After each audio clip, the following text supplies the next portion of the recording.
14ই December জাতির বেদনাবিধুর একটি দিন, শহীদ বুদ্ধিজীবী দিবস।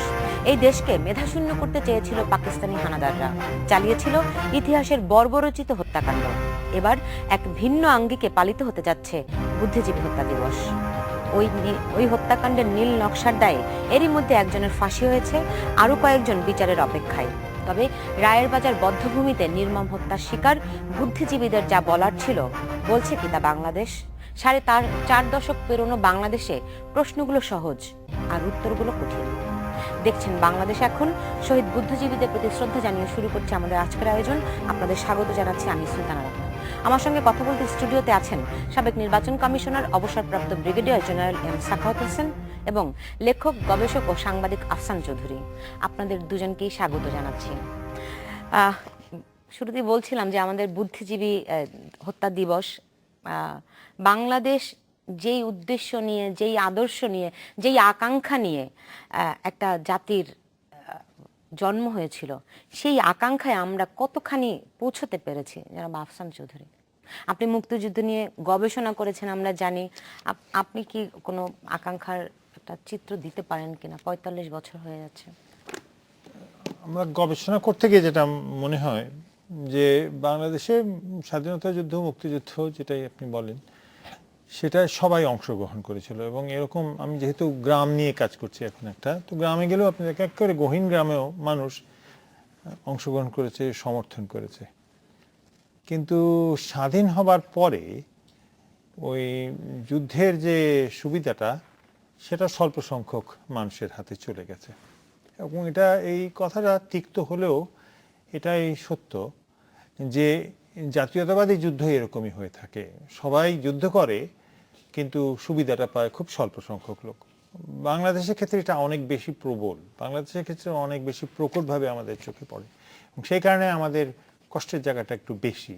আমরা যদি কোনো ক্ষেত্রে এই সরকার বলুন বা আমরা যেটা প্রাতিষ্ঠানিক অংশ বলুন, তার অংশগ্রহণকারী তো দেখতাম, বা মানুষের অর্জনটা সবার মধ্যে ছড়িয়ে পড়েছে সেটা দেখতাম, আমরা দেখতে পাচ্ছি না। রাজনীতির ক্ষেত্রে গণতন্ত্রের অভাবের কথা সবাই বলছেন, অর্থনীতির ক্ষেত্রে বৈষম্যের কথা বলছেন, সমাজের দিক থেকে অরাজকতার কথা না হলেও অন্তত কিছুটা হলেও অস্বস্তি, প্রবল অস্বস্তি রয়েছে। সব কিছু মিলিয়ে মনে হয় আমরা নিশ্চয়ই যথেষ্ট অসন্তোষ, কষ্টে ভুগছি। তবে এটাও ঠিক যে এমনটা না হয়ে অন্যটা হবে, এরকম আলামত কি ছিল? বাংলাদেশের যারা মুক্তিযুদ্ধে অংশগ্রহণ করেছেন, আমি অংশগ্রহণটা যেহেতু এখন অনেক বড় বিষয় হয়ে গেছে, যারা সুবিধাটা পেয়েছেন অংশগ্রহণকারীদের মধ্যে, তারা প্রমাণ করছেন যে হ্যাঁ, আমি এই দেশ প্রতিষ্ঠার জন্য করেছিলাম। কিন্তু দেশ প্রতিষ্ঠার জন্য অংশগ্রহণ করেনি এমন মানুষকে খুঁজে পাওয়া যাবে? যারা করেনি তাদেরকে তো আমরা বিচার করছি, তারা দেশের শত্রু। কিন্তু সেটা যদি বাদ দেন, তাহলে কিভাবে একটা দেশে এতটা বৈষম্য তৈরি হয়? কিভাবে এতটা দেশে এত গরিব আর বড় লোকের তফাৎ তৈরি হয়? কিভাবে আমাদের মধ্যে আকাঙ্ক্ষার, আপনি যে কথাটা বলছেন, আকাঙ্ক্ষা চাই বলবো, যে মানুষ এটা কেন ভাবতে পারছে না যে আমার আগামীটা আমার বর্তমানের চেয়ে ভালো হবে? তো আমার মনে হয় এই বাস্তবতার দিকে আমাদের দেখা দরকার। তার মানে হচ্ছে আমাদের 71-এর ক্ষেত্রে বিশ্লেষণটা আরো করা দরকার। এই যুদ্ধে কি সেই যুদ্ধই নয় যেখানে অবধারিতভাবে যারা ক্ষমতাবান, অবধারিতভাবে যারা অবস্থাপন্ন হবার জন্য আগ্রহী, তারাই জিতেছে, সবাই শ্রমটা দিয়েছে, কিন্তু শ্রমের মজুরিটা খুব স্বল্প সংখ্যক মানুষের কাছে এসেছে। এটা কি শুধুমাত্র বাংলাদেশের ক্ষেত্রে এরকমটি, নাকি সারা পৃথিবীতে তো আসলে আমরা দেখি ধনী গরিবের একটা বৈষম্য আছে, সেটার সঙ্গে একটা বৈশ্বিক যেই বাণিজ্যিক যে সম্পর্ক সেইগুলি জড়িত আছে, মুক্তবাজার অর্থনীতি আছে, সেটার সঙ্গে আমাদের যে জাতিগত আকাঙ্ক্ষা, সেই আকাঙ্ক্ষাটির সঙ্গে তো মূল্যবোধ, মানুষে মানুষের সম্পর্ক, এই বিষয়গুলিও তো সংশ্লিষ্ট। ফলে আমাদের কাছে মানে আফসান চৌধুরী যেমনটা বলছেন যে ব্যবধানটি এত বেশি, সেই ব্যবধান কি শুধুমাত্র অর্থনৈতিক ব্যবধান, নাকি অন্যান্য ক্ষেত্রেও ব্যবধান আছে? জনাব সাখাওয়াত হোসেন। ধন্যবাদ আপনাকে। প্রথমে আমিও আপনার মতো বলছি, যারা এই তারিখে 1971 সালের এই তারিখে, দুদিন আগে, স্বাধীনতার দুদিন আগে আমাদের ওই সময়কার বুদ্ধিজীবীদের হত্যা করা হয়েছে, উদ্দেশ্য কি সেটা এখন আমরা নানান রকমভাবে বিশ্লেষণ করতে পারি। একটাই উদ্দেশ্য ছিল যে যখনই কোনো পরাজয় বরণ করার সময় আসে, তখন এই ধরনের আমরা দেখি হত্যাযজ্ঞ হয় এবং সেই হত্যাযজ্ঞের শিকার সমাজের যারা উপরের দিকে আছে তাদের হয়। আমরা সেকেন্ড ওয়ার্ল্ড ওয়ারে তাই দেখেছি, ফার্স্ট ওয়ার্ল্ড ওয়ারে তাই দেখেছি, ভিয়েতনাম যুদ্ধে যদি আপনি খুঁজে দেখেন ঠিক ওরকমই অবস্থা হয়েছে। এবং এটা খুবই দুঃখজনক ঘটনা, এবং ওনারা থাকলে হয়তো বাংলাদেশ অন্যরকম হতো, সেটা আমরা এখন সেটা অনুধাবন করতে পারি। যাই হোক, একটা বিচার হচ্ছে এবং তারা এর সাথে যারা জড়িত তাদের বিচার হচ্ছে এবং বিচার প্রক্রিয়ার ভিতরে আছে এবং কিছু শাস্তি হয়ে গেছে। ডেফিনেটলি এটাও একটা বড় অ্যাচিভমেন্ট বাংলাদেশ, স্বাধীন বাংলাদেশের। দেরি তো হলেও এটা হয়েছে। এখন আফসান চৌধুরী যেটা বললেন সেটা কিন্তু আমি মোটামুটি তার সাথে এগ্রি করি। তবে যেটা দেখতে হবে কি, যখন একটা দেশ এইরকম যুদ্ধের ভিতর দিয়ে জন্মগ্রহণ করে, তার কতগুলো বলে বার্থ পেইন থাকে, বা জন্মগ্রহণ করার পরে বা জন্মগ্রহণের যে কষ্ট এবং তারপরের যে কষ্ট, সেই পেইনটা থাকে। এবং সেই পেইনটাকে যদি আপনি সেটাকে যদি খুব তাড়াতাড়ি উতরানো না যায়, তখন সমাজের ভিতরে কতগুলো দাগ পড়ে থাকে, সেটা রেশ পড়ে থাকে। সেটা এক ধরনের সামাজিক বৈষম্যের মধ্যে হতে পারে, অর্থনৈতিক বৈষম্যের মধ্যে হতে পারে। তবে আমি আগেই বলে রাখি যে 41 বছরে বাংলাদেশ যেখানে অনেকে ভেবেছিল যেখানে থাকার কথা, সেখান থেকে অনেক উপরে চলে আসছে, এতে তো কোনো সন্দেহ নেই। অর্থনৈতিকভাবে, সামাজিকভাবে আমরা যতই বৈষম্যের কথা বলি, তারপরেও সামাজিক ইন্ডিকেটর অনেক অনেক অনেক উপরের দিকে চলে গেছে। কিন্তু যদি আপনি সেই মুক্তিযুদ্ধের যখন আমরা চেতনার কথা বলি, সেটা যদি দেখেন, যদি আমি বলি বাংলার ম্যাগনা কার্টা ছিল 6 পয়েন্ট, এবং সেই 6 পয়েন্টটা যদি আপনি পড়েন, প্রথমে ছিল যে আপনার গণতন্ত্র। কারণ গণতান্ত্রিক অধিকারটাই ছিল প্রথম, যেই কারণে পাকিস্তানের সাথে আমাদের দূরত্ব শুরু হয়ে যায়। দ্যাট ইজ পলিটিক্যাল ফ্রিডম ছিল না তৎকালীন ইস্ট পাকিস্তানের বা তৎকালীন বাঙালিদের। পলিটিক্যাল ফ্রিডম না থাকার কারণে ইকোনমিক ফ্রিডম ছিল না। ইকোনমিক প্যারিটি খুব বেশি ছিল, চাকরি বাকরিতে খুব প্যারিটি বেশি ছিল। আমার মনে আছে আমি যখন কমিশন পেয়ে যেই রেজিমেন্টে যাই, আমি একমাত্র বাঙালি অফিসার ছিলাম। তো কাজেই প্যারিটিটা, ডিসপ্যারিটি এত বেশি ছিল যে এইসব কারণে, ওই রাজনৈতিক কারণেই কিন্তু এই ডিসপ্যারিটিটা হয়েছে। যেখানে মেজরিটি রুল হওয়ার কথা, সেখানে মাইনরিটি রুল হয়েছে। তো তাই প্রথমে যদি আপনি দেখেন, সেটা ছিল গণতন্ত্র। তারপরটা হচ্ছে অর্থনৈতিক মুক্তি, that is a kind of A socialism. সোসাইটির সবাই যাতে সেটা অর্থনৈতিক মুক্তিটা ভোগ করে, তারপরে বাকি অন্যান্য জিনিস আমরা আসি। আমরা কিন্তু এখন রিভার্স অর্ডারে চলছি। আমরা রিভার্স অর্ডারে কীভাবে চলছি? আমরা অন্যান্য জিনিসকে উপরে নিয়ে আসছি, অর্থনৈতিক মুক্তিটাকে নিচে নিয়ে গেছি, গণতন্ত্রকে নিচে নিয়ে গেছি। এই রিভার্স অর্ডারে চলার কারণে আমাদের যতখানি আরও আগাবার কথা ছিল, সমাজকে যদি আমি শুধু মধ্যম আয়ের দেশ হয়েছে বলে সেটা বলছি না, মধ্যম আয়ের দেশে যদি আপনি বিশ্লেষণ করেন, তাহলে দেখবেন ধনী গরিবের তফাৎটা এত বেশি হয়ে যাচ্ছে যে বাংলাদেশের মানুষ অত্যন্ত ভালো। ইভেন আমরা 74 যে যে যে দুর্ভিক্ষ হয়েছিল, সেখানেও কিন্তু লুটপাট দেখিনি। এরপরেও যে সমস্ত লুটপাট দেখিনি, বাঙালিরা এই ধরনের মনোবৃত্তিতে নেই। তারপরেও আপনি দেখেন যে বন্টন দেখুন, সুষম বন্টন হয়েছে কিনা। ডেভেলপমেন্টের কথা যদি আমরা বলি, ডেভেলপমেন্টটা সুষম হচ্ছে কিনা। আমরা রাজধানী কেন্দ্রিক ডেভেলপমেন্টে আছে, আরবান কেন্দ্রিক ডেভেলপমেন্টের মধ্যে আছি, রুরাল কেন্দ্রিক ডেভেলপমেন্টের মধ্যে আমরা কিন্তু নাই। প্রতিদিন ঢাকা শহরে 1000 নতুন মুখ আসে কাজের সন্ধানে। তার মানে হচ্ছে যে আমাদের এই আরবান সেন্টারগুলো ওভার ক্রাউডেড হয়ে যাচ্ছে, এবং যেই কারণে সামাজিক বৈষম্যটা আরও চোখে পড়ছে। তো এইগুলো করতে গেলে যে রাজনৈতিক প্রজ্ঞার দরকার, বা যে রাজনৈতিক স্টেপগুলো দরকার, ডিসেন্ট্রালাইজেশনের দরকার। আমরা এখন কর্তৃত্ববাদ এমন বেশি হয়ে গেছে যে সেন্ট্রালাইজেশন করতে করতে করতে করতে এখন ওয়ান ম্যান শো হয়ে গেছে সমস্ত কিছু। তো এই কারণে আমরা যেখানে যাওয়ার কথা ছিল, সেখানে কিন্তু আমরা পৌঁছতে পারছি না। আসলে আমাদের তাহলে কোথায় যাওয়ার কথা ছিল, সেই গন্তব্য সম্পর্কে আমরা জানবো। নিচ্ছে মাত্র 40 সেকেন্ডের একটি বিরতি, সঙ্গে থাকুন। বিরতির পর ফিরে এলাম, দেখছেন বাংলাদেশ এখন। যে আফসান চৌধুরী, আমাদের আসলে গন্তব্য কোথায় ছিল, কোথায় যাওয়ার কথা ছিল, এখন কোথায় আছি? আমি যেটা সাখাওয়াত ভাই বললেন, যে আমাদের মূল ভিত্তিটা কিন্তু 6 দফা। আমি একারই ইতিহাসের দিক থেকে দেখতে গেলে, যে বাঙালির নিজস্ব রাষ্ট্র প্রতিষ্ঠা প্রথম প্রচেষ্টা হচ্ছে 1947 সালে। সেটা হচ্ছে যৌথ বাংলা। যৌথ বাংলাটা ব্যর্থ হয়েছে, কিন্তু ওই সময় একটা ম্যানিফেস্টো লেখা হয়েছিল, যেটাই মোটামুটি বিভিন্ন পর্যায়ে বিভিন্নভাবে আমাদের রাজনৈতিক ইতিহাসে এসছে। দ্বিতীয়টা হচ্ছে 21 দফা 1954 সালে, এবং 1954 সালে যখন সমস্ত দলকে ঝেঁটিয়ে বের করে দেওয়া হলো এবং মোটামুটি বাঙালিদের দল আওয়ামী লীগ প্রতিষ্ঠা পেল, তখন বোঝা যাচ্ছে দ্বিতীয় পর্যায়টা আমরা শেষ করছি। তৃতীয় পর্যায়টা 1966-তে 6 দফা, এবং 6 দফার পরে দেখবেন যে এরপরে পাকিস্তানিরা প্রতি আক্রমণটা করলো, এবং যেটা আগরতলা ষড়যন্ত্র মামলা ইত্যাদি। অতএব এটারও একটা ইতিহাস আছে। তো 6 দফাটাকে যদি আমরা দেখি, সবসময় কিন্তু রাজনৈতিক মুক্তি এবং অর্থনৈতিক মুক্তি একসাথে করা হয়েছে।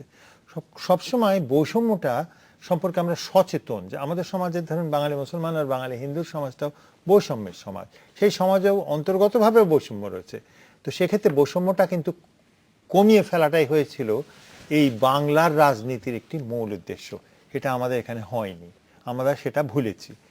আমাদের গন্তব্য যদি বলতে হয়, তাহলে এমন একটা রাজ্য, আমি সবাই সমান গরিব হবে বা বড়লোক হবে তা তো না, সমাজতন্ত্র আমার মনে হয় খুব ভাষাভাবে বলা হয়েছিল, যেটা ছিল যে অন্তত ন্যায় বিচারের একটা থাকবে, ন্যায়সঙ্গতভাবে সমাজ ও দেশ চালিত হবে। সেটা হয়নি, এবং সেটা একাধিক গবেষণায় প্রমাণিত হয়েছে। আমরা যেটা দেখতে পাই সেটা হচ্ছে যে আমাদের দেশে যারা সরকার চালান, যখন যে দলই করুন, জবাবদিহিতা নাই, এইটা ছিল না। আমরা তো এই জন্যই তো পাকিস্তানিদের জবাবদিহিতা ছিল না বলে আমরা চেষ্টা করেছি, সেটা আমরা পাইনি। আমাদের দেশে বিচার ব্যবস্থা খুব দুর্বল হয়ে পড়েছে, সেটা নিয়ে লোকে শঙ্কিত, চিন্তিত, আমরা সেইটা পাইনি। আমাদের দেশে যে রাজনীতির কথা, আবার ব্রিগেডিয়ার শওকত যে কথা বলছেন যে আমাদের দেশের রাজনীতিটাও তো হচ্ছে না। তো অতএব এইগুলোই তো ছিল গন্তব্য, খুব মোটা দাগে। সাধারণ মানুষের জন্য কি ছিল?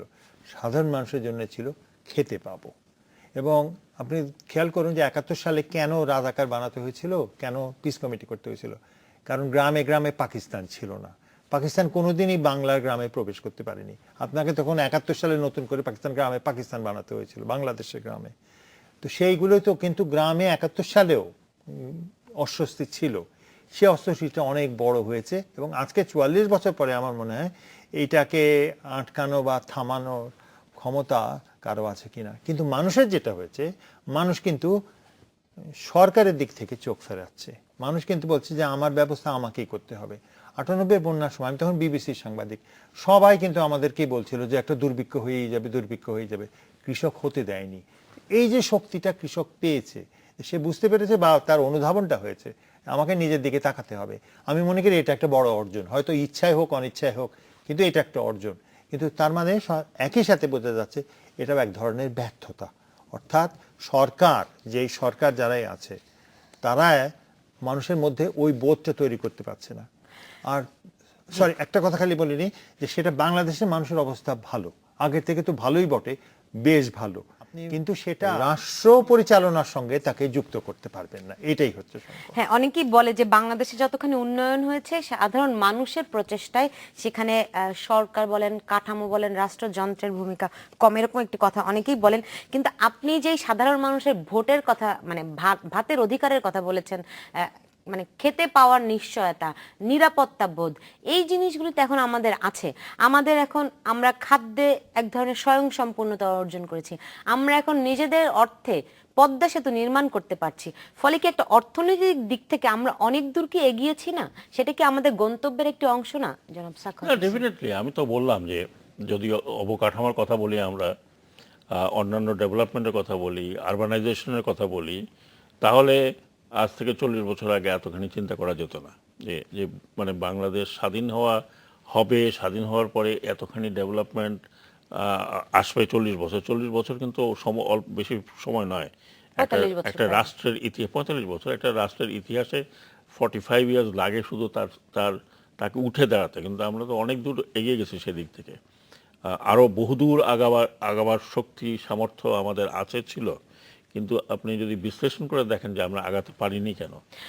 আমি যে প্রশ্নটি করেছিলাম, আমরা আগাতে তো পারি, দূরত্ব যেতেই পারি। আপনি যে প্রশ্নটা করেছেন, সেই প্রশ্নটার উত্তর যদি আমি এটা বলি, যে বলে না যে man do not live on bread alone. হ্যাঁ, আপনি সবকিছু করছেন, অবকাঠামো করছেন, সমস্ত কিছু করছেন, কিন্তু একটা ইতিহাস আপনি পড়ে দেখেন, আফসান চৌধুরী ভালো বলতে পারবেন, মানুষ যত এনলাইটেন্ড হয় মানুষের যত ইকোনমিক সলভেন্সি আসে, মানুষ কিন্তু তখন তার অধিকারটা নিয়ে খুব বেশি সূক্ষ্ম বিশ্লেষণ করে। মানুষের অধিকারটা কি? Everybody wants to be participant of the government. আমি সরকারের পার্টিসিপেন্ট হতে চাই, আমি সরকারকে রিপ্রেজেন্ট করি বা সরকার আমাকে রিপ্রেজেন্ট করে, আমার সে আছে সেখানে। এখন সেই সেটা যখন না থাকে, তখন আপনি এই যে সামাজিক সুষম বন্টন বলেন, সেটাও কোনোদিন হবে না। সমাজের সুষম বন্টন বলতে এই না যে আমার টাকা তাকে দিব, তার টাকা তাকে দিব, তা নয়, কিন্তু যেটুকু তার প্রাপ্য সব কিছু মিলিয়ে সেই প্রাপ্যটুকু কিন্তু আমরা পাচ্ছি না। তাই যদি হতো, তাহলে আমাদের এখন যে আমরা কতগুলো দেখছি যে অনেক সেকশন এলিয়েনেটেড হয়ে যাচ্ছে, মানে রাষ্ট্রের কি হচ্ছে না হচ্ছে নট বদার, চিন্তা ভাবনা নাই, আমার কোনো চিন্তা ভাবনা নাই, আমার দরকার আছে আমি টাকা পয়সা বিদেশে পাঠালাম। ৭৪,০০০ কোটি টাকা একটা বছরে যদি পাচার হয়ে যায়, এটা তো আমার কথা নয়, এটা তো আপনার বিভিন্ন জায়গায় খবর প্রকাশিত খবরে হয়েছে। প্রকাশ হচ্ছে, ইন্টারন্যাশনাল এবং ন্যাশনাল লেভেলের লোকজন বলছে ৭৪,০০০ কোটি টাকা যদি বিদেশে পাচার হয়ে যায়, কিছু সংখ্যক লোক, এখানে তো ১৬ কোটি লোক ৭৪,০০০ টাকা পাচার করেনি, কিছু সংখ্যক লোক, তাহলে এই সংখ্যক লোকের রাষ্ট্রের প্রতি দায়বদ্ধতা কতখানি আছে, আদৌ আছে কিনা, বা তারা কি সাধারণ মানুষের চিন্তা ভাবনা করে কিনা। তো সেই জিনিসগুলো কিন্তু আমরা দেখি। আপনি যদি আজকে ব্যাংকে ব্যাংকে খবর নেন, তাদের কাছে মানে টাকা পড়ে আছে, নোবডি ইনভেস্টিং, মানে আমাদের নিজেদের লোকেরাই এই টাকাটা ইনভেস্ট করছে না, তারা বাইরের থেকে টাকা নিয়ে এসে ইনভেস্ট করছে। তার মানে হচ্ছে যে এই ধরনের যারা এই ৭৪,০০০ কোটি টাকার সাথে জড়িত, তাদের কাছে কিন্তু বাংলাদেশ ইজ অনলি একটা পিস অফ ল্যান্ড, যেখানে ইজ টেকিং দি অপরচুনিটি টাকা বানানো। এরকম সুবিধাবাদী সুযোগ সন্ধানী মানুষ আসলে একাত্তরেও ছিল, তার আগেও আমি একটু ছিল। শেষ করি না, ৭১-এর আগে কতখানি ছিল, ৭১-এর আগে ছিল না, ৭১-এর আগে বাংলাদেশে ছিল না, বাংলাদেশে ছিল না, বাঙালির কাছে পয়সাই ছিল না। আপনি কি বলেন? কয়জনের কাছে পাসপোর্ট ছিল? আপনি খুঁজে দেখেন, আপনারা তো মানে তখন দেখেননি, কয়জনের কাছে আপনি জিজ্ঞেস করে দেখেন, তখন ওই সময়কার আমাদের জেনারেশনের বাঙালিদের কাছে জিজ্ঞেস করেন যে দিদ অ্যান্ড ইস্ট পাকিস্তানের কতজন বিদেশে গেছে, এরকম হেয়ার ড্রেসিং করতে সিঙ্গাপুরে গেছে। তখন তো সুযোগও অনেক কম ছিল, সুযোগ কম সময় না। তো পরিবর্তিত না, না, না, হয়েছে। না, না, না, না, আমি সেটা বলছি না, আমি কোনোভাবেই বলছি না যে যাদের কাছে টাকা আছে they don't have patriotism, they don't definitely have patriotism. কিন্তু আমি বলছি এই যে ৭৪,০০০ কোটি টাকা এক বছরে চলে গেল, এখন আমি যদি মনে করি যে এখানে তো আমার টাকাও আছে, because I am paying tax to the government. তো এই সাধারণ মানুষ যদি বলে, একটা কৃষক যদি বলে আমি সারা জীবন আমি এটা করলাম, আমার ছেলেপেলের ভবিষ্যৎ নাই, কিছু নাই, এই টাকাগুলো কোথায় গেল? এটা দেয়ার মানি। আপনি সেই টাকাগুলো যদি আপনি একটা এখানে আলুর কোল্ড স্টোরেজও লাগান, তাহলে কৃষক লাভবান হচ্ছে। আমি সেই কথাতে আসছি। আমি বলছি যে আমাদের যে সামাজিক যে ব্যবস্থাপনা, আমরা যদি ওই 6 পয়েন্টের কথাতেই যদি আসি, তাহলে আমার পার্টিসিপেশনটা কোথায়? Where is my participation? আমার তো কোনো পার্টিসিপেশন নাই। আমরা আসলে অর্থনৈতিক দিকটাই দেখছি, কিন্তু আমরা আমি শুরুতে যেটা সামাজিকের কথা বলেছিলাম বলছি, আমি যে পলিটিক্যাল কথা বলছি। শহীদ যে বুদ্ধিজীবী এই দেশকে যে মেধাশূন্য করার একটা চক্রান্ত হয়েছে, এর ফলে আমাদের মনোজগতে, আমাদের মানসিকতার বিকাশে কি কি ধরনের আসলে স্তর আমাদেরকে অতিক্রম করতে হয়েছে, এখন কোন অবস্থায় এসেছি, আমরা কোথায় থাকতে পারতাম, এই বিষয়গুলো নিয়ে আমি ফিরবো। নিচ্ছে একটা ছোট্ট বিরতি, সঙ্গে থাকুন। বিরতির পর ফিরে এলাম, দেখছেন বাংলাদেশ এখন। জনাব আফসান চৌধুরী, আমরা বলছিলাম যে আসলে ভাতের অধিকার একটি গুরুত্বপূর্ণ বিষয় নিঃসন্দেহে ছিল, কিন্তু আমাদের বুদ্ধিবৃত্তিক চর্চার দিক থেকে আমরা কতখানি এগিয়েছি, এর চেয়েও কি বেশি আগানোর কথা ছিল কিনা, আমাদের প্রত্যাশিত ছিল কিনা? আপনি আবার আমি ৬ দফায় আমি ইতিহাসের শিক্ষক, অতএব আমাকে পড়াতে হয়, এটা বিষয়টাই আমি ঘুরে ফিরেই দেখি যে আমাদের ৬ দফাটা খুব একটা মৌলিক মুহূর্ত, একটি মৌলিক দলিল। পাকিস্তান আর্মি কিন্তু খুন শুরু করে, বুদ্ধিজীবীদের খুন শুরু করে ২৫শে মার্চ রাতে। আমরা ভাবি যে ডিসেম্বর মাসে সবাইকে উঠিয়ে নিয়ে যাওয়া হয়েছে, কিন্তু বাড়িতে বাড়িতে গিয়ে মেরেছে তার ২৫শে মার্চ রাতে, এবং এটা টার্গেটেড কিলিং করেছিল। দু এক জায়গায় ভুলও তারা করেছিল, যেমন ডক্টর জামানকে মেরেছিল স্ট্যাটিস্টিক্সে, যিনি এটার সঙ্গে পরিচিত, যারা বোধহয় ডক্টর মোহাম্মদ মনিরুজ্জামানকে মারার জন্য গিয়েছিল। পাকিস্তানিরা এই সময় কিন্তু আগরতলা ষড়যন্ত্র মামলার প্রধান যিনি ছিলেন লেফটেন্যান্ট কমান্ডার মোয়াজ্জেম হোসেন, তাকেও এই রাত্রে মেরেছিল। তিনি লাহোর প্রস্তাব বাস্তবায়ন কমিটি বলে একটা কমিটি করেছেন, যেটা 6 দফার ভিত্তি। অতএব 6 দফার প্রতি তাদের রাগটা খুব মৌলিক ছিল, এবং তারা যেটা করছিল তাদেরকেই মারছিল যাদের মনে করতো তারা যে এরাই 6 দফাটা বানিয়েছে বা বানাবার সঙ্গে জড়িত বা সমর্থক। পাকিস্তানিরা আর যাদের আক্রমণ করেছিল তা হচ্ছে রাজারবাগ, তারপর পিলখানা এবং ঢাকা ইউনিভার্সিটি। তাহলে এগুলো থেকে বোঝা যায় যে তারা শত্রু কাদেরকে ভাবতো, তো ছাত্রদেরকেও ভাবতো, বুদ্ধিজীবীদেরকেও ভাবতো। পরবর্তীতে ডিসেম্বর মাসে যখন তারা পালিয়ে যাচ্ছে, তখন তাদের স্থানীয় যারা তাদের সমর্থক ছিল, বিশেষ করে জামাত ইসলামের লোকরা, আলবদর রাজাকার যারা ছিল, আলবদর রাজাকার তো না, আলবদর, তারা এই হত্যাটা চালিয়েছে। এর পিছনে পরিকল্পনার চেয়ে বেশি প্রতিশোধের স্পৃহা আছে বলেই আমার মনে হয়। কারণ নিশ্চয়ই তারা, আমি যখন পাকিস্তানে গেছি আমার লোকের সঙ্গে কথা বলেছে, তাদের একটা দুমনায় যায়। এক হচ্ছে বাঙালিরা খুব মেধাবী, আবার বাঙালিরা যে মেধাবী এটাও তারা অস্বীকার করতে চায়, এবং সব মেধাবীরাই হচ্ছে আসলে ভারতীয় দালাল ইত্যাদি ইত্যাদি। হ্যাঁ, চর বলে। হ্যাঁ, চর বলে। চর কেন বলে সেটার আবার ঐতিহাসিক বিশ্লেষণ আছে, এখানে যাচ্ছি না।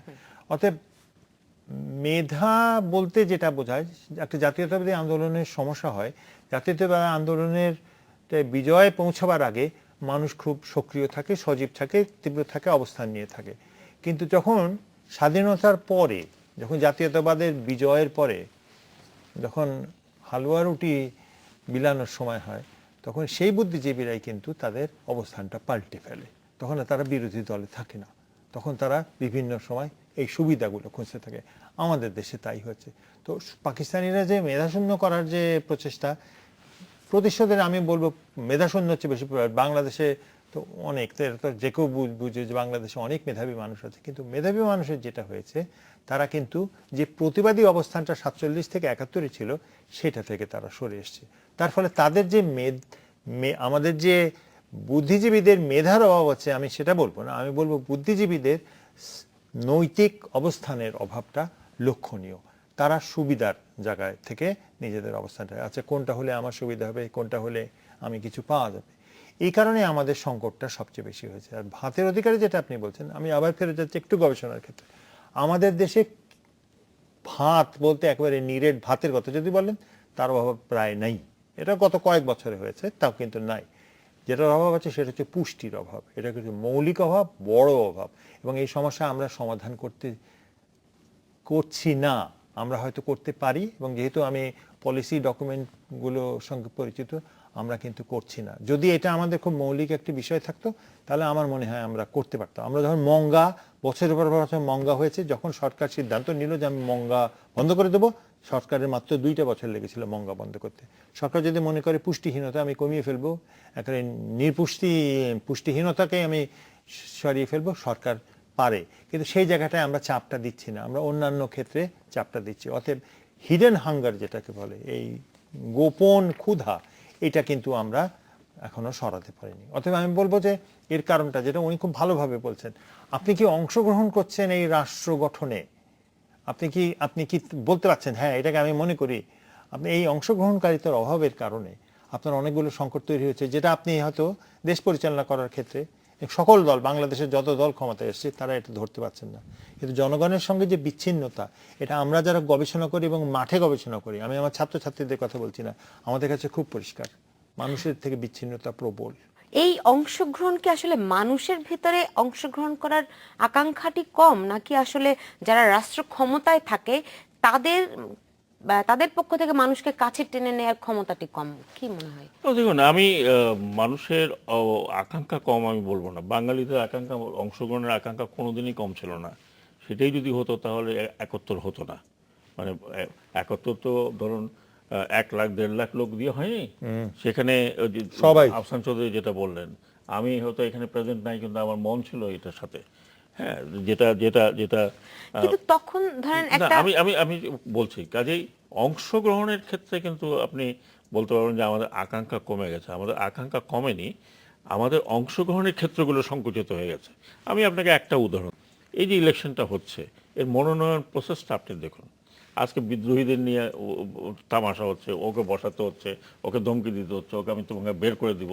এটা কারণটা কি? কারণটা হচ্ছে যে একটা প্রসেস, যেই প্রসেসে আপনি সকলকে তৃণমূল থেকে একত্র করবেন, সেই প্রসেসটাই তো আপনার ফল্টি। আপনি এখানে বসে নির্ণয় করছেন যে একেবারে গ্রামের একটা পৌরসভা যেখানে 6,000 ভোটার, সেখানে কে নমিনেশনটা পাবে?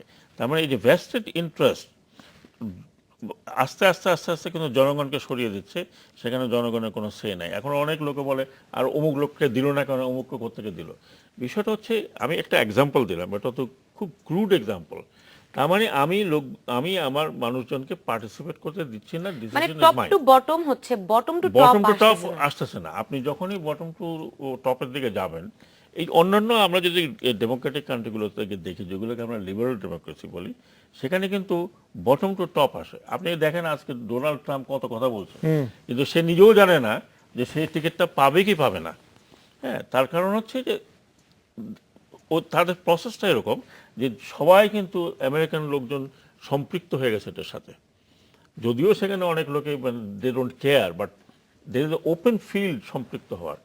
আপনি এখানে তো আমাদের যে সিস্টেমটা বলছে আজকে না, এটা তো অতীত থেকে হচ্ছে। যেই সিস্টেমটা আমরা তৈরি করছি, বি ইট অটোক্রেটিক, বি ইট ডেমোক্রেটিক, আমরা কিন্তু জনগণের সম্পৃক্ত হওয়ার জায়গাটাকে খুব সংকুচিত করে ফেলছি। এই সংকোচন হওয়ার কারণে অনেককে দেখবেন দে ডোন্ট বদার। হ্যাঁ, উনি বললেন কৃষক বলে আমার দরকার কি রে ভাই, আমি আমার চালটা করি, আমার ছেলেপেলেকে কোনো রকম খাওয়াই।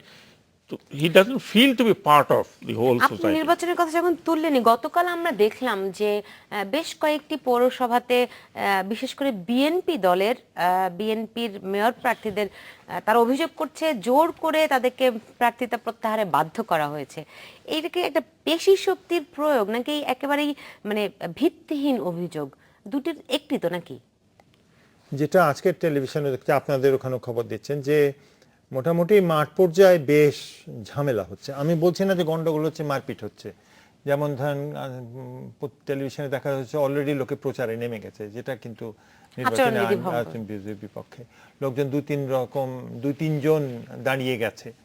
তারপরে আওয়ামী লীগের নেতারা বলছেন যে বের করে দেবো, আওয়ামী লীগের নেতারা বলছেন যে তুলে নিলেও তারা কয়েকজনকে বের করে দেবেন। অতএব বোঝা যাচ্ছে যে খুব সুশৃঙ্খলভাবে এই ধরনের নির্বাচন নিশ্চয়ই সরকার দিতে চেয়েছিল, সেরকমটা হচ্ছে না। এখন সরকারের আমার ধারণা যে সরকার ভেবে নিচ্ছেন বা ভাবছেন বোধহয় যে এই নির্বাচন যেমন তেমনই হোক, মানুষের মধ্যে যেহেতু আগ্রহ আছে নির্বাচন করার, সেটা থেকে তারা প্রাপ্তিবোধ হোক আর না হোক, নির্বাচন হবে। আমার মনে হয় তাই, নির্বাচন হবে। এবং বিএনপি যতই কান্নাকাটি করুক, বিএনপিকে তো উঠতে হবে, ফেরত আসতে হবে। বিএনপির সমর্থকরা মনে হচ্ছে এইটাই হচ্ছে প্রায় তাদের শেষ একটা অবস্থা। অর্থাৎ বিএনপি যদি ফিরতে পারে শুধুমাত্র উপস্থিত থেকে, তাহলেই তারা খুশি। অতএব আমার মনে হয় এটা হবে। আমরা অনেক ত্রুটি দেখব, অনেক গলদ দেখব। আমার নির্বাচন কমিশন, নির্বাচন কমিশনার রয়েছেন, তারাও যে খুব একটা সবলভাবে এই নির্বাচন থেকে উত্তীর্ণ হবে তাও বলতে পারছি না, কিন্তু নির্বাচনটা হবে এবং সেটাই আমার মনে হয় যথেষ্ট ভালো জিনিস। কিন্তু গতকাল আওয়ামী লীগের একজন নেতা বলছেন যে খেলা শুরুর আগেই বিএনপি ফাউল করার অভিযোগ করেছে। আর যে ক্ষেত্রে বললাম যে বিএনপির প্রার্থীদের জোর করে প্রার্থিতা প্রত্যাহারে বাধ্য করা হচ্ছে, এক্ষেত্রে নির্বাচন কমিশনার কিছু করণীয় আছে কিনা, এই বিষয়গুলি নিয়ে আমি ফিরবো। নিচ্ছি একটা বিরতি, সঙ্গে থাকুন। বিরতির পর ফিরে এলাম, দেখছেন বাংলাদেশ এখন।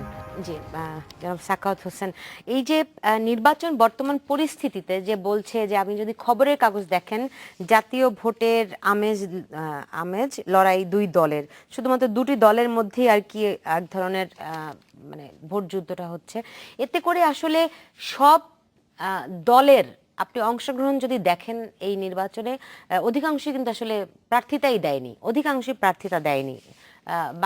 নির্বাচন কমিশনের সঙ্গে যে ৩৯টি দলের নিবন্ধন আছে, 40টি, যে ফলে আসলে তৃণমূল থেকে যে নেতৃত্ব উঠে আসার কথা আমরা বলছি, সেটি কি আরো সংকুচিত হয়ে গেল, নাকি দুই দলের আধিপত্য প্রতিষ্ঠিত হতে যাচ্ছে এই নির্বাচনের মধ্যে দিয়ে? সংকুচিত তো হচ্ছেই, কিন্তু দুই দলের আধিপত্য হচ্ছে, তার এটা বাংলাদেশের নতুন নয়। যে সমস্ত দেশে যেখানে আপনি দেখবেন ফার্স্ট পাস্ট দ্য পোস্ট সিস্টেমটা আছে, ফার্স্ট পাস্ট দ্য পোস্ট সিস্টেমের সবচেয়ে বড় দোষ হচ্ছে যে এটা দ্বিদলীয়তে চলে যায়। কারণ এখানে মেজরিটেরিয়ান থিওরি, হ্যাঁ, একটা ভোট যে বেশি পায়, ইভেন সে মাইনরিটিও যদি হয়, minority is also ruling the majority. সেখানে কিন্তু মেজরিটি রিপ্রেজেন্টেশন যে হয় বা ডেমোক্রেসিতে যেটা বলা হয় যে মেজরিটি রুল, সেই মেজরিটি রুল কিন্তু আক্ষরিক অর্থে ফার্স্ট পাস্ট দ্য পোস্টে হয় না। এটা একটা সিস্টেম ছিল যেটা ব্রিটেনেও এখন এটা নিয়ে কথাবার্তা হচ্ছে, যদিও তারা রেফারেন্ডামে চেঞ্জ করতে চায়নি। ব্রিটেন তো ভেরি কনজারভেটিভ, এদের চেঞ্জ খুব স্লো, এটা জাস্ট লাইক হোমিওপ্যাথিক মেডিসিন। তো এখন ফার্স্ট পাস্ট দ্য পোস্ট যখন আপনার থাকবে তখন এই দুই দলের মধ্যে আপনি থাকবেন। আজকে যদি এই দুই দলও না, ধরুন বড় দুই দলও যদি না থাকে, আরও দুই দল গড়বে। আর এখানে আরেকটা জিনিস হলো কি, আমাদের এখানে নির্বাচনে জেতা, সংসদে যাওয়া, এটাই কিন্তু বড় জিনিস। কাজে ছোট ছোট দলগুলো বিকশিত হয় না, তারা লেজুর হয়ে যায় বড় দলের। ওই তার মার্কা নিয়ে যদি 3 জন লোক যেতে পারে, আবার আরেকজনের মার্কা নিয়ে যদি যেতে পারে, আপনি দেখেন 20 দলীয় জোট, আবার এখানে 14 দলীয় জোট, তো হলো কটা? 34টা তো এখানেই হলো। তো হয়তো আপনি বলবেন যে এর মধ্যে তো অনেকে নিবন্ধিত নাই, না থাকলেও 34টা দল তো আমি এখানেই গুনতেছি। তো এই যে এই দুই দলের বাইরে 19টা আর এখানে হলো 13টা, এরা জীবনে কোনোদিন বিকশিত হবে না। এরা তো একজন আপনার প্রার্থীও দিতে পারতেছে না, বিকজ তার ideology is not being accepted by the people. তারা মানুষের কাছে যেতে পারছে না, তারা they are not acceptable in the people. এখন অনেকে ক্ষমতায় আছে বা কেউ যাবে বা কেউ অপোজিশনে আছে, বড় বড় আমার দল আমার দল, এই দলগুলোর অস্তিত্বটা কি? আপনি দেখেন অনেক পুরাতন দল আছে বাংলাদেশে যারা হতে পারছে না বিকজ অফ দিস চাপ, এই দুই দলের চাপে। আপনি মনে করেন বাংলাদেশের কমিউনিস্ট পার্টিগুলো আছে, তো অনেকদিন থেকে করছে, তো আজকের থেকে না, এরা তো as old as probably 50 years 60 years communist party তো এখানে ছিল, হয়তো তখন আন্ডারগ্রাউন্ডে ছিল, তারা করতে পারেনি। কিন্তু পারছে না, তা পারছে না এই কারণে যে এই যে ফার্স্ট পাস্ট দ্য পোস্ট এবং এই যে বড় দুই দলের চাপ, বড় দুই দল হয়ে গেছে, সেই চাপের মধ্যে আছে। আপনি যত কথা বলেন বিএনপি এখন নাই বা শেষ হয়ে গেছে, যাই বলেন না কেন, it is the bigger party, এবং তার সাপোর্টার, কোর সাপোর্টার তো কমেনি, তার ফ্লুইড সাপোর্টারও তো হয়তো কমেছে। তাই যদি হতো তাহলে সবগুলো তো আজকে আওয়ামী লীগের মধ্যে জয়েন করার কথা, তাহলে আর তারা 234টা লোকও পেত না। যেরকম ধরুন জাতীয় পার্টি এখন বলতেছে যে আমি লজ্জার বিষয়, আমরা 90 জনের বেশি দিতে পারিনি, they claim to be third party. এইখানে আমাদের সিস্টেমের মধ্যে অনেক সমস্যা আছে। আমি যদি দেখি খবরের প্রধান শিরোনাম করেছে একটি দলীয় চাপে অনেক বিদ্রোহীর বিদায়। আসলে হয়তো দল এই ক্ষেত্রে লাভবান হতে পারে, দলের এখানে কিন্তু এখানে আজকে আমাকে গতকালকে আমাকে বিবিসি জিজ্ঞেস করেছিল, দেখুন হয় কি, আপনি যখন একটা নির্বাচন করবেন, নির্বাচনে কতগুলো অনুষঙ্গ আছে। এখন এখন এটা নির্বাচনটা অ্যাডমিনিস্ট্রেশন না, নির্বাচনটা একটা প্রশাসন, এবং এই অনুষঙ্গনের প্রথম হলো যে আপনি আইনটা কি তৈরি হচ্ছে, আপনি ইলেকশন আইন, আপনি ফ্রি অ্যান্ড ফেয়ার ইলেকশন কথা বলবেন, সব কিছু এভরিথিং ফাইন, মনে করেন যে মাঠে একেবারে সবই নিরপেক্ষ এভরিথিং। আপনার আইন যদি ফল্টি হয় তাহলেই সমস্যা তো আপনি ওখানেই তৈরি করে ফেলছেন, বিভাজনটা আপনি ওখানেই তৈরি করে ফেলছেন। এই যে আমি বারবার বলছি, এই এই এই যে বিধিটা যেটা তৈরি হয়েছে, একজন মাত্র প্রতীকের পিছনে একজন লোক, এখন তাকে যদি আপনি কেটে ফেলেন তাহলে ওই পার্টি কিন্তু আর রিপ্রেজেন্টেটিভ নাই। হ্যাঁ, এরকম হয়েছে 2-4 জায়গায়, অনেক জায়গায় হয়েছে। এখন জেনুইনলি হলেও যদি সে অপোজিশনে থাকে, সে বলবে যে আমার আমার আমার প্রার্থীকে তাকে বাতিল করে দেওয়া হয়েছে। অনেক প্রার্থী আবার হাইকোর্টের মাধ্যমে আসতেছে। এইখানে কতগুলো ফল্ট আছে, যে ফল্টগুলো ইলেকশন কমিশন নিজেও এখন বলতেছেন এগুলো চেঞ্জ করা দরকার। এগুলো অনেকগুলো ফল্ট আছে, যেই ফল্টগুলো এই জন্য হয়েছে যে আমরা এখন মডার্ন কনসেপ্টে যেটা ইলেকশন কমিশন বা ইলেকশন করার কথা, সেই মডার্ন কনসেপ্টটা আমাদের মাথায় সিঙ্ক করছে না। যে এটা যে ইলেকশন কমিশন একা নির্বাচনের, তারা নির্বাচনের জন্য দায়িত্বপ্রাপ্ত বটে, কিন্তু সে একা কোনো কিছু করা এখন আর হয় না। এখন আপনি স্টেক হোল্ডারদের সাথে এটাকে অ্যাড করতে হয়। আপনি একটা আইন তৈরি করবেন, আপনি যাদের জন্য আইনটা তৈরি করছেন তাদের সাথে আপনি কথা বললেন না, তাদের ভালো মন্দটা আপনি বুঝলেন না, আপনি একটা আইন তৈরি করলেন, সেখানে কতগুলো ফল্ট রয়ে গেছে এখন মাঠে গিয়ে টের পাচ্ছে। ওই জন্যই বললেন যে মাঠে এখন একটা হজবরলের মতো অবস্থা দেখা যাচ্ছে। এই যে বিদ্রোহীর কথা বলা হচ্ছে, এখানে তো কোনো আইন নাই। আপনি কি করবেন, আপনি তাকে বের করে দেবেন, বের করে দিলেও সে যদি প্রার্থী থাকে তাকে আর আপনি টাচ করতে পারবেন না। কিন্তু যে ডিসিপ্লিনটা আনার কথা বলে জাতীয় প্রতীকের মাধ্যমে ইলেকশনটা হওয়ার কথা, সেই ডিসিপ্লিনটা আইনের দ্বারা আইনের কারণে সেই ডিসিপ্লিনটা কিন্তু পার্টিগুলো রাখতে পারছে না। এটা হলো এক কথা। দ্বিতীয় কথা হলো যেটা আমি বললাম, আপনি জনসম্পৃক্ত করে নমিনেশন কোনো পার্টি দেয়নি। সবাই এখানে ঢাকায় বসে বসে ওখান থেকে পাঠিয়েছে, এখানে উল্টা করেছে, কারো ইন্টারেস্ট, কারো নিচের লেভেলে, কারো ভাই, কারো মামা, কারো চাচা, এরকম করে নিয়ে আসছে। তো এখন যেই লোকটা ধরুন 40 বছর থেকে একটা পার্টি করছে, 40 ইয়ার্স সে সেখানে পার্টি করছে, সেখানে সে তো ডেফিনেটলি মনে করে যে আমি ডিপ্রাইভড, তাকে লোকজন সাপোর্ট করছে, ডিপ্রাইভড, কাজে সে দাঁড়িয়ে গেছে। এখন পার্টি অর নো পার্টি। আবার আপনি আরেকটা জিনিস দেখেন, আমি কোনো পার্টিকে, আমি আমার এই ব্যক্তিগত অভিজ্ঞতা থেকে বলছি, পার্টি আজকে বললো তাকে বাইর করে দিলাম, কালকে যদি সে জেতে তখন কিন্তু আবার নিয়ে তখন নেবে। আবার তাকে নিয়ে নেবে। তাহলে আপনি তো নিজে একটা স্ট্যান্ডার্ড সেট করছেন, যেই জন্য তারা বলে যে আচ্ছা ঠিক আছে আমি জিতে নেই, পার্টি আমাকে আজকে বাইর করে দিলে, জিতে নেই, তারপর আমি আবার কিন্তু আমি যে একটা প্রশ্ন রেখেছিলাম যে দলগুলো যাদেরকে মানে বিএনপি বিশেষ করে অভিযোগ করছে যে তাকে জোর করে প্রত্যাহার করতে বাধ্য করা হচ্ছে, তাদের কয়েক জায়গায় এরকম অভিযোগ তারা করেছে, এই ক্ষেত্রে ইলেকশন কমিশনের কিছু করণীয় আছে কিনা? আমি না না না প্লিজ আমি আগে বলি, অনেক সময় হয় কি আমাদের এখানে একটা কালচার, একটা কালচার যে যারা দুর্বল বা যারা মনে করে তারা দুর্বল, সরকারের বাইরে, সরকার সব ফ্যাসিলিটিগুলো তার হাতে আছে, এখানে কিন্তু যে ইলেকশনটা হচ্ছে এখানে আমাদের ধরে রাখতে হবে যে অন্য পার্টিগুলো কিন্তু হ্যান্ডিক্যাপ।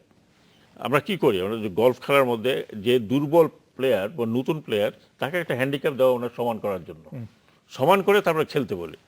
এখন এই সমতা আনার ব্যাপার হলো ইলেকশন কমিশন খেলার মধ্যে যে দুর্বল প্লেয়ার বা নতুন প্লেয়ার, তাকে একটা হ্যান্ডিক্যাপ দেওয়া ওনার সমান করার জন্য, সমান করে তারপরে খেলতে বলি।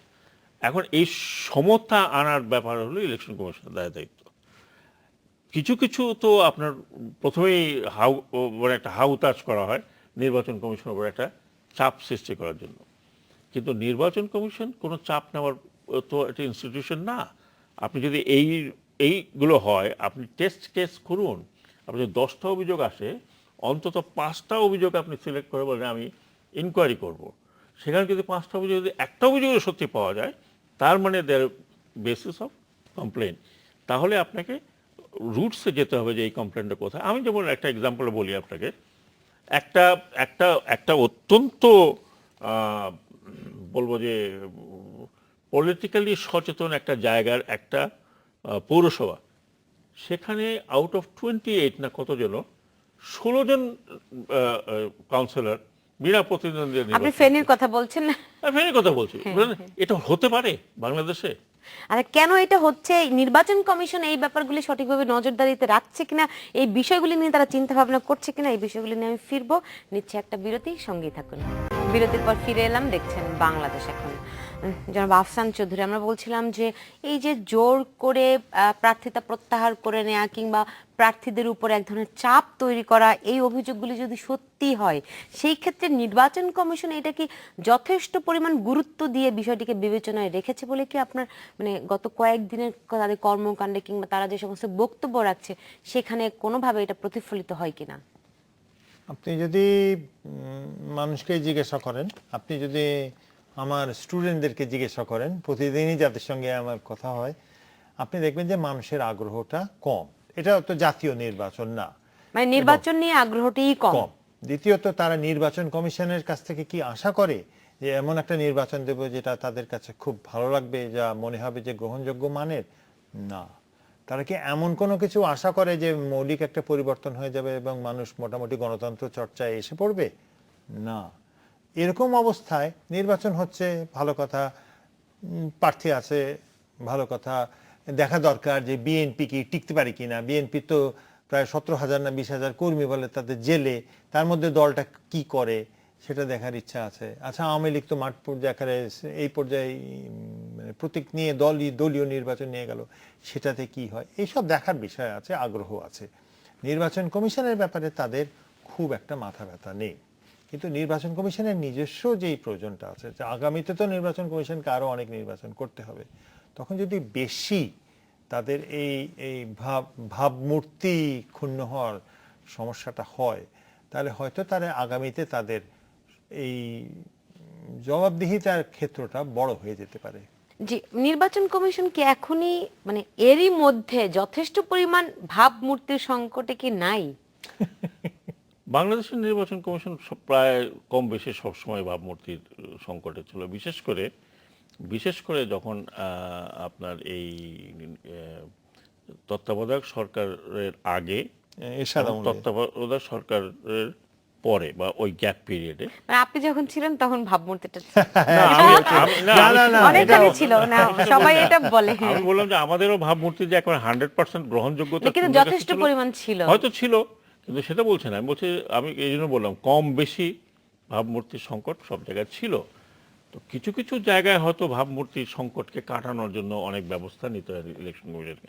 আমাদের মতো দেশে হয়তো আপনি যদি আবার তুলনা করেন ভারতের সাথে, সেখানে তো ওর কোনো ভাবমূর্তি নেই, ওর সংকট কি? মানে ইলেকশন কমিশন আছে, ইলেকশন করাবে, that will be perfect election. They will, মানে তাদের তরফ থেকে দে উইল নট মানে ফল্টার করবে। এটা ওখানে জনগণ এটা নিয়ে ইলেকশন কমিশনে চিন্তাই করে না যে ইলেকশন হবে, ইলেকশন কমিশন আছে আমাদের, অ্যান্ড তারা পারফেক্ট ইলেকশনটা করাবার চেষ্টা করবে। এখন অনেক সময় হয় কি, আপনার পারফেক্ট ইলেকশনটি দুনিয়াতে কোথাও হয় না। পারফেক্ট ইলেকশন যে 100% ফটো ফিনিশ হয় না। আপনি সেটা সুইডেন বলেন, ফিনল্যান্ড বলেন, যেখানে বলেন, হয় সিস্টেমেটিক প্রবলেম থাকে আর না হয়তো ম্যানিপুলেটিভ প্রবলেম থাকে। আমাদের এখানে সিস্টেমেটিক ম্যানিপুলেটিভ দুইটাই হয়। আপনি সিস্টেমেটিক প্রবলেম এবং ম্যানিপুলেটিভ প্রবলেমকে সলভ করার জন্য ইলেকশন কমিশনকে কনস্টিটিউশন অনেকখানি শক্তি দিয়েছে। এবং আপনি যদি ওটা পড়েন তাহলে আপনি দেখবেন যে ঢাল তলোয়ার শুধু বন্দুক দেয়নি হাতে, বাকি কিন্তু মানে আইনানুগভাবে ইলেকশন কমিশন প্রচুর শক্তিশালী করা হয়েছে। এখন ব্যাপারটা হলো যে ভাবমূর্তিটা তো আমার কাছে, আমি যদি আমার ভাবমূর্তিটাকে উন্নত করার জন্য প্রচেষ্টা না নিই, আর আমি যদি আমার ভাবমূর্তি নিয়ে আই এম নট বদার্ড, তাহলে এই যে ইলেকশন কমিশন যখন বলেন, তখন ইলেকশন কমিশন তো কতগুলো রক্ত মাংসের মানুষ, তাদের ইমোশন আছে, তাদের সব কিছু আছে।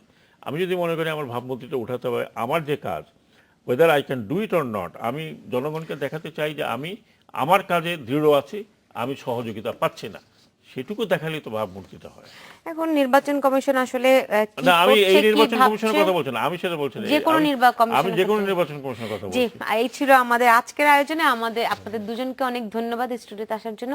দর্শক, আপনাদেরকে অনেক ধন্যবাদ। আপনারা সবাই ভালো থাকবেন।